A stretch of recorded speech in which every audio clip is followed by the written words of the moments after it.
Hola, ¿qué tal familia de RIS Online? Sí, señores, aquí estamos una vez más, dispuestos para llegar hasta sus hogares, dispuestos para llegar hasta sus dispositivos móviles, pero sobre todo pidiéndole al Dios Todopoderoso que nos dé la hermosa oportunidad de llegar hasta su corazón con la palabra. Lo mejor que puede tocar transformar nuestra vida, que no es nada diferente a la palabra. Así que estamos agradecidos con Dios por esta hermosa oportunidad que nos dan hoy de llegar hasta sus dispositivos móviles, por estar allí como siempre, dispuestos, atentos, cada vez invitando a más y más personas. Todavía pueden hacer algo, les quiero animar a hacer algo.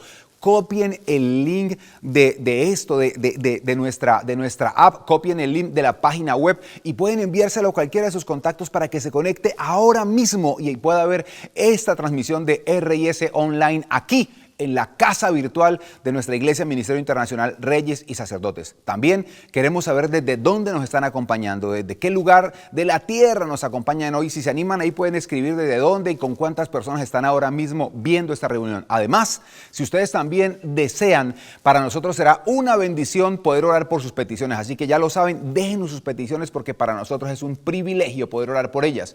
Todo está listo, todo está dispuesto para que hoy la palabra, esta tercera parte de nuestra serie Instrucciones Básicas Claves para fortalecer tu relación con Dios, nos bendiga como solamente Dios sabe hacerlo. Así que no se muevan porque esto es RIS Online.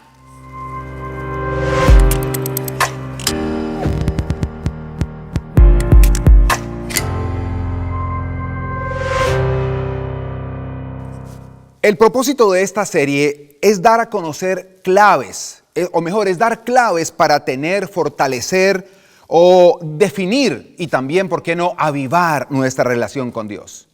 Ese es el propósito fundamental de esta serie. Y yo no sé si hoy, en esta reunión, tú recuerdas algún lugar donde tú obtuviste algún triunfo importante en tu vida. Sí, hablo de un lugar físico. ¿Recuerdas algún lugar físico donde tú hayas obtenido algún triunfo importante en tu vida?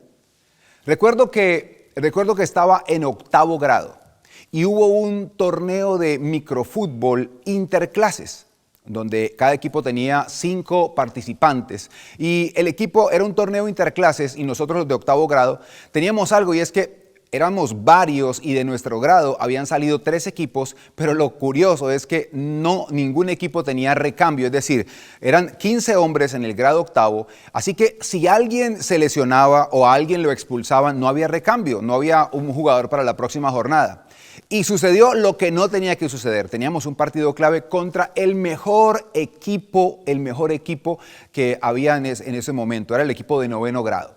Y recuerdo tanto que nos faltó un jugador porque no pudo asistir ese día, se le presentó un inconveniente y nos tocó jugar a 4, el arquero y 3 más. Y era el mejor equipo. Si de entrada ya era difícil jugar contra ese equipo 5 contra 5, ahora imagínense 5 contra 4. Pero ocurrió algo y es que el colegio entero, al ver que, por así decirlo, nosotros éramos menos y éramos como los débiles, empezó a alentarnos y alentarnos y alentarnos y nosotros aguantar.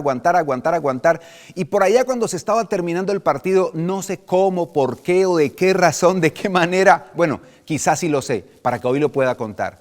Me llegó una pelota y yo no sé, yo cerré los ojos y le di con todas las fuerzas que tenía al balón. Recuerdo que lo único que pude ver fue que el arquero le puso el pie y le pegó en el pie del arquero y el balón empezó a girar lentamente hasta que al fin se metió y cantamos gol. Con ese gol ganamos ese partido, con ese gol vencimos el mejor equipo del torneo, con ese gol clasificamos a las finales. Y obviamente después Dios nos dio la oportunidad. Digo Dios porque no, para mí todo lo bueno es de Dios. Como lo dijo Albert Einstein, hay 2 maneras de ver la vida. Como que todo es un milagro o como que nada es un milagro. Y para mí fue un milagro, ganamos, quedamos campeones. Ahora, cada vez que yo paso, ¿saben? Cada vez que yo voy a mi antiguo colegio, cuando paso por el frente del colegio, lo primero que trato de ver es la cancha de fútbol. Porque esa cancha me recuerda, esa victoria quizá fue más importante que el mismo campeonato. Porque por las circunstancias, estamos en inferioridad numérica, era el mejor equipo, la manera en que se hizo el gol, cómo nos defendimos, tantas cosas. Y recuerdo que ese día, quizá para algunos sea un tanto gracioso, nos sentimos héroes por un momento. Esa cancha me recordó uno de los momentos más especiales de toda mi juventud. aquel momento en el que me sentí ganador a pesar de tantas cosas que tenía que enfrentar diariamente en mi vida cotidiana. Pero quiero hacerte una pregunta a ti. Y la pregunta es, ¿tú recuerdas algún lugar que represente para ti motivo de alegría? ¿Recuerdas? Puede ser que para ti no sea una cancha de fútbol, puede ser que para ti sea, qué sé yo, una cancha de bolos, o una pista de bolos, perdón, o de repente para ti sea un salón de clase, un lugar de exposición, un lugar donde tú te presentaste, hiciste una intervención que impactó a masas, yo no sé. De repente puede ser un lugar muy sencillo para muchos, pero que para ti representa algo.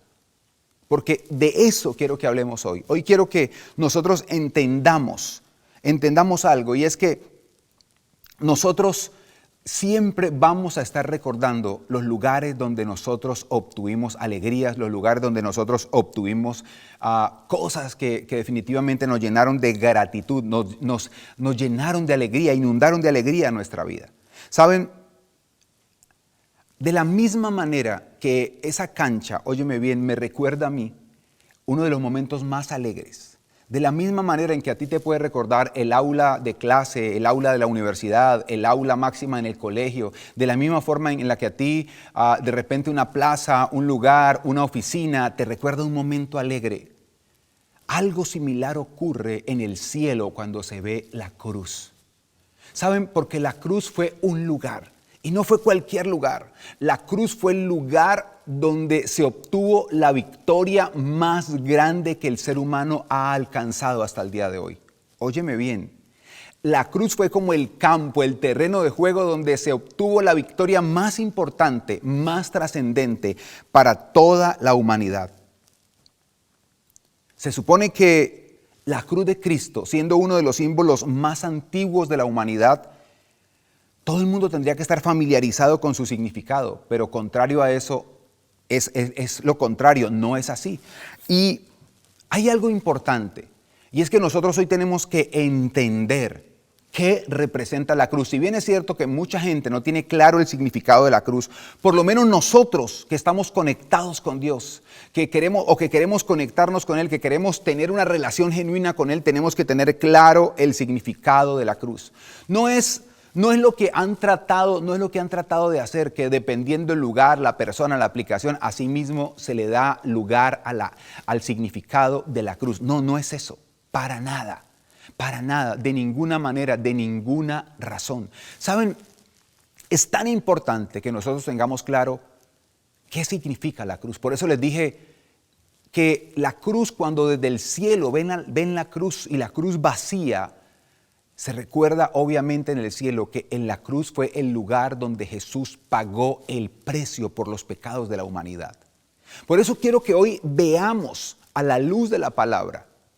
Quiero que veamos a la luz de la palabra esto precisamente. ¿Qué significa? Aunque ya se los estoy diciendo. ¿Qué significa? ¿Qué representa la cruz? ¿Y qué debe representar? ¿Qué representa la cruz en el cielo? Pero ¿qué debe representar la cruz para nosotros? ¿Y cómo eso nos debe recordar el lugar donde se obtuvo la victoria más grande que tú y yo hemos obtenido? Sí, la victoria para rescatar, para restaurar nuestra relación con Dios y para resolver el problema más grave que teníamos los seres humanos. ¿Cuál? La eternidad. Por eso, acompáñenme por favor a la primera carta a los Corintios, capítulo 1. Vamos a mirar primera carta a los Corintios, capítulo 1. Voy a leer la versión Reina Valera actualizada del año 2015. Vamos a mirar desde el versículo 18 hasta el versículo 22 o 23. Vamos a ver lo que dice la Escritura. Primera carta a los Corintios, capítulo 1, versículo 18 dice: porque para los que se pierden el mensaje de la cruz es locura, pero para nosotros los que somos salvos es poder de Dios.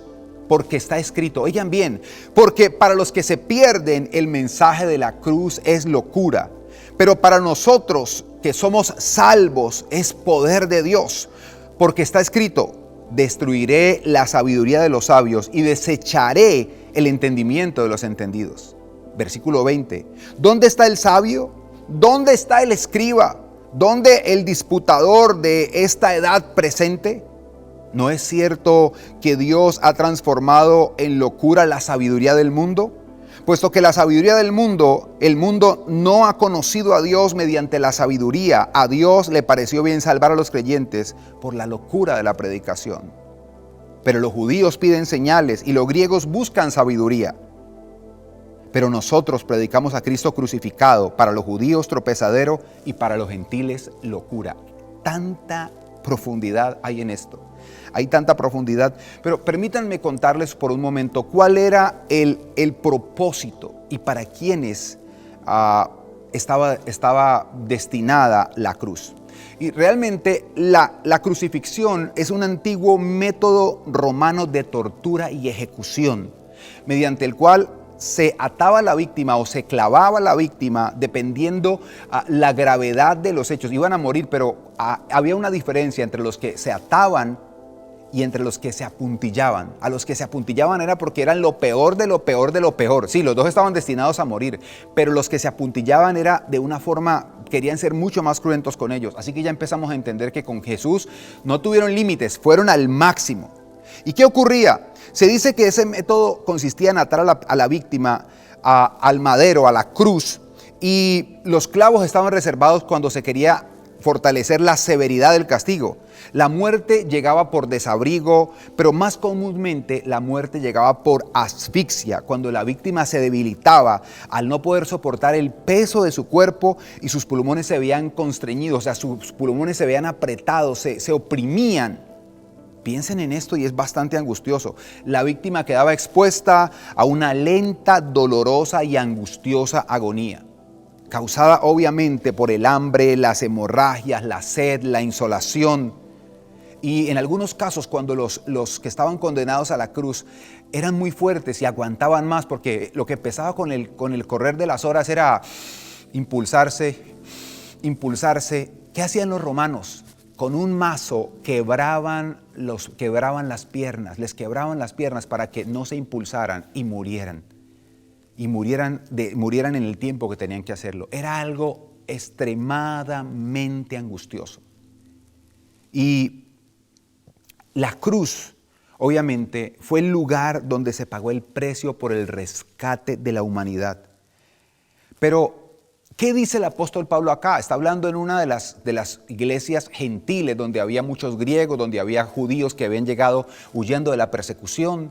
Y el apóstol Pablo predica en esta iglesia donde había tanto conocimiento, donde había mucho poder adquisitivo, donde la gente tenía muchas cosas para aferrarse. Y el apóstol Pablo plantea una palabra que solamente Dios se la puede dar a este hombre tan impresionante. Dice que para los que creemos, los que no aceptan el mensaje de salvación, para los que no aceptan el mensaje de salvación, el mensaje de la cruz es una locura. Y es que piensen que tenemos que ser claros, puede ser una locura, tú y yo ya lo creemos, pero ¿cómo es posible que el que decía ser el salvador del mundo iba a morir como el peor pecador de la manera más cruenta en medio de dos maleantes? ¿Cómo es posible? Y que allí él estaba recibiendo el peso del pecado de toda la humanidad. ¿Cómo es posible? ¿Cómo es posible que esto sucediera? ¿Cómo es posible que esto pasara? ¿Cómo es posible que esto ocurriera? ¿Cómo es posible? Definitivamente era una locura. Pero cuando alguien creía, porque Jesús lo había dicho, voy a morir en la cruz, pero al tercer día voy a resucitar, y cuando entendían la otra parte, que la cruz no era lo mismo que le pasaba a los demás, que morían ahí, ya los enterraban y después iban a la tumba y los encontraban. No, porque a Jesús lo metieron en la tumba, pero al tercer día la tumba quedó vacía.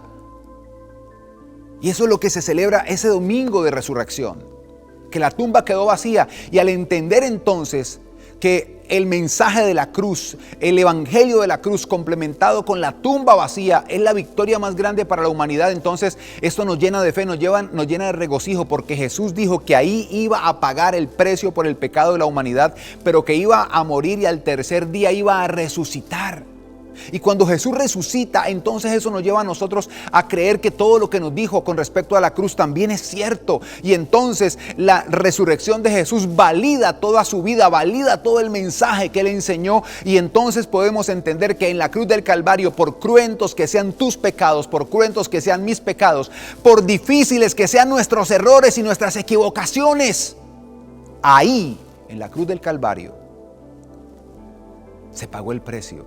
Y ahí Jesús nos hizo libres del pecado. Por eso ese es el título de la enseñanza de hoy. Por eso el título es lugar de victoria. Porque la cruz fue el lugar donde tú y yo obtuvimos la victoria y donde la mantenemos. Jesús murió en la cruz una vez y para siempre. Por eso cada vez que nosotros recordamos esto, que Jesús pagó el precio por nuestros pecados, por nuestras equivocaciones en la cruz del Calvario, eso debe llenarnos de alegría, debe llenarnos de regocijo, debe llenarnos de emotividad. Para entender que si bien es cierto, pecamos, tenemos un abogado para con el Padre. El apóstol Pablo dice entonces también, dice algo muy hermoso y dice, es que para los que creemos, el mensaje de la cruz es salvación. Es fe porque nosotros lo vimos morir ahí, o muchos lo vieron morir ahí y lo vieron después resucitar, dice el apóstol Pablo. ¿Por qué para los judíos era tropezadero la cruz? Porque los judíos estaban esperando un Mesías político, un Mesías militar, estaban esperando un segundo David. Por eso a Jesús lo llamaban hijo de David. A él lo llamaban el hijo de David, porque decían, este va a ser lo mismo que David, así como David nos libró de los filisteos, de Goliat, así este hombre nos va a librar del imperio romano. Y cuando lo ven morir, no de una forma valiente, sino de la forma más cruenta y de una forma tan humilde, para ellos esto era, no lo podían entender, no lo podemos entender. Si este es nuestro Salvador, ¿qué esperanza hay?, decían los judíos. Los griegos por su parte se burlaban. ¿Por qué? ¿Por qué para los griegos, para los gentiles era motivo de burla? Pues era motivo de burla porque si entendemos que los griegos siempre estaban buscando, la idea de los griegos era llegar a ser dioses, recuérdenlo. Cuando usted lee la literatura griega, la mitología griega, usted se da cuenta que el deseo de todo griego era llegar al punto de ser dioses. Y entonces para ellos no era concebible que alguien que estaba diciendo que era el Hijo de Dios muriera como un simple mortal de la manera más cruenta, más precaria y vergonzosa. Porque a Jesús no lo crucificaron con ese pamper, con ese pañal que lo vemos. En realidad, a Jesús lo crucificaron desnudo para avergonzarlo. Pero ¿saben qué?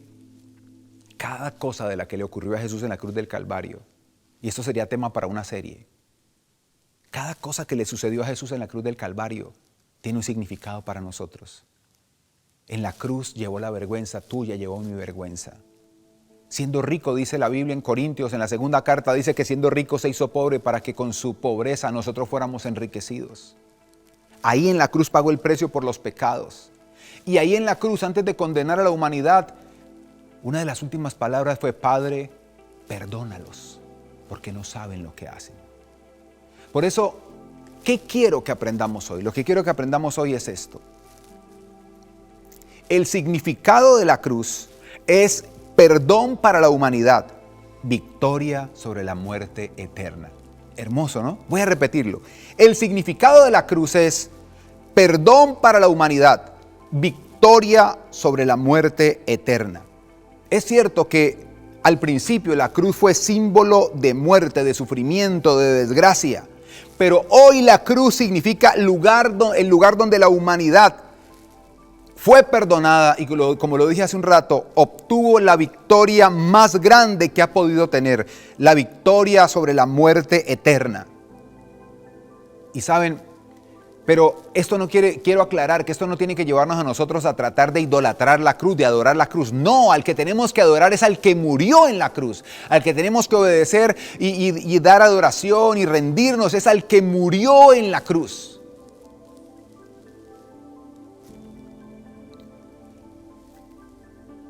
Más importante que saber el significado de la cruz es recibir y vivir esa victoria que Jesús alcanzó para la humanidad. Más importante, mucho más importante que eso, porque a veces tenemos la tendencia a caer en idolatría y no podemos caer en idolatría. Más importante que enfocarnos en llegar a idolatrar la cruz, como sucede en muchos casos, es enfocarnos en el acto. Estamos hablando del lugar como un lugar de victoria, porque ahí Jesús pagó el precio, pero no le estamos dando más trascendencia a la cruz que el acto que llevó Jesús. ¿Saben? La gente celebra las victorias de un equipo de fútbol. Yo mismo las celebro. Tengo un equipo favorito en Colombia, mi país natal. Tengo un equipo favorito en Argentina, un país que amo. Y yo celebro las victorias de mis equipos. Pero hay algo claro, y es que la gente, sin participar en el partido, porque la gente no juega, simplemente alienta. Pero la gente hace suya esa victoria. ¿Y saben qué? Ese es el desafío hoy. Yo quiero decirle a todos ustedes, ¿por qué no hacemos nuestra la victoria que Jesús obtuvo en la cruz del Calvario por ti y por mí? Sí nos hemos equivocado, sí, no vamos a negarlo, pero en la cruz Jesús pagó el precio por esas equivocaciones. En la cruz Jesús pagó el precio por esos pecados. En la cruz, allí Él nos dio la victoria.